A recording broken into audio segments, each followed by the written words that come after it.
భారతదేశాన్ని పరిపాలించుకోవాలి అనే విధానం మీద మరి సొంతగా ఒక సిస్టాన్ని ఒక విధానాన్ని రూపొందించుకోవడానికి మరి భారతదేశానికి పరిపాలన విధానం ఏర్పరచుకోవడానికి ఆవశ్యకత ఏర్పడింది.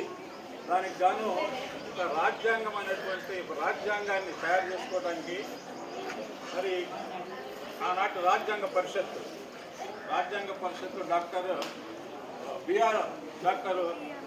రాజేంద్ర ప్రసాద్ అధ్యక్షున రాజ్యాంగ పరిషత్ ఏర్పడింది.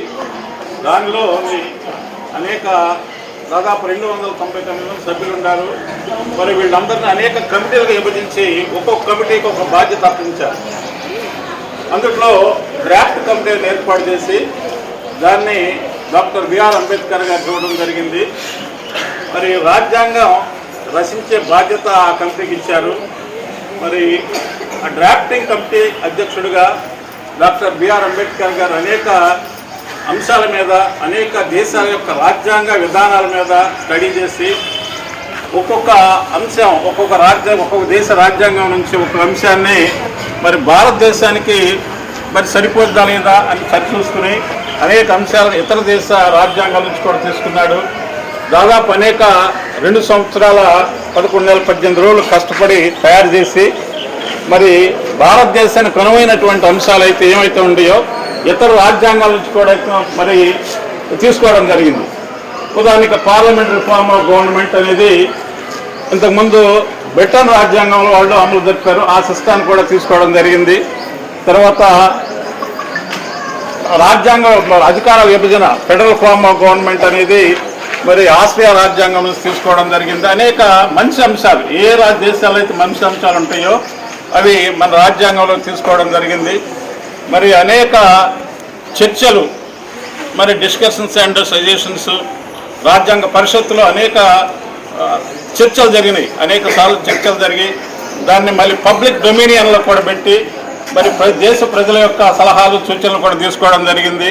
ఆయన చేసినటువంటి రాజ్యాంగం ఇంకా ఏదైనా మార్పులు చేర్పులు ఉంటే మరి ప్రజలకు కూడా అందుబాటులో పెట్టారు. దాన్ని పబ్లిక్ డొమినియన్లో పెట్టారు ఆ రాజ్యాంగాన్ని.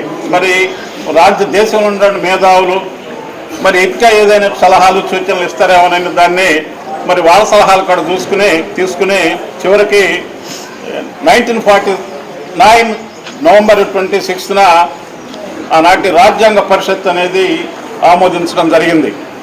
అంటే ఆ పరిషత్తు 299 మంది సభ్యులు వివిధ కమిటీలు అందరూ కలిసి ఆ రోజున నవంబర్ 26న దీన్ని ఆమోదించడం జరిగింది.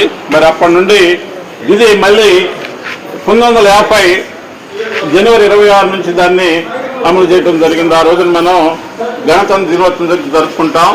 మరి భారతదేశానికి కావాల్సిన అనేక రకాలైనటువంటి విధానాలు మరి న్యాయ వ్యవస్థ మంత్రివర్గము మరి అధికారాల పంపిణీ అనేవి ఆ రాజ్యాంగంలో ఉన్నాయి. మరి 2015 నుంచి ఈ రాజ్యాంగ దినోత్సవం జరుపుకుంటున్నాం. డాక్టర్ బిఆర్ అంబేద్కర్ గారి యొక్క 125వ జన్మదినోత్సవం పురస్కరించుకొని అప్పటి నుంచి ఈ రాజ్యాంగ దినోత్సవం జరుపుకుంటున్నాం.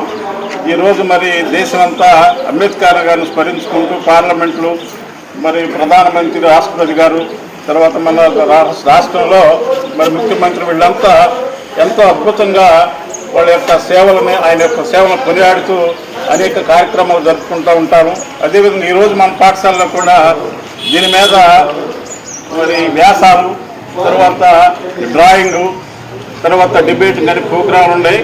మరి పాల్గొనవలసిన వారు మరి పాల్గొనండి. మరి పేర్లు ఇచ్చి దాని మీద వ్యాసాలు మరి దాంట్లో డ్రాయింగ్ కూడా ఇచ్చాం. డ్రాయింగ్ కూడా కాంపిటీషన్ కూడా ఉంది. మరి పాల్గొని మరి దీనికి కావాల్సిన ప్రైజులు కూడా ఉన్నాయి.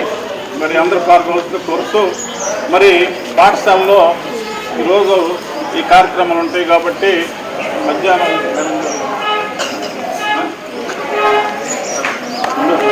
చేసేవాళ్ళు వరండాలోకి వస్తే ఎస్ఏ రాసేవాళ్ళు, తర్వాత డిబేటింగ్లో పాల్గొనేవాళ్ళు, తర్వాత డ్రాయింగ్లో పాల్గొనే వాళ్ళు వస్తే రీసెస్ 2వ పీరియడ్ తర్వాత కండక్ట్ చేసుకుందాం.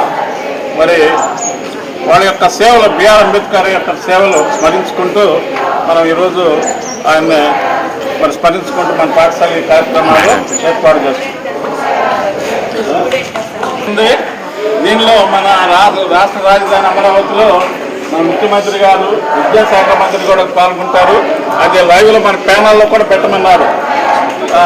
మాక్ అసెంబ్లీ అనేది ఫొటోస్ కూడా అప్లోడ్ చేయాలి. సో ఈ కార్యక్రమంలో పాల్గొనే వాళ్ళందరూ రెండో పీరియడ్ తర్వాత వచ్చి మీరు పాల్గొవాలి. Thank you.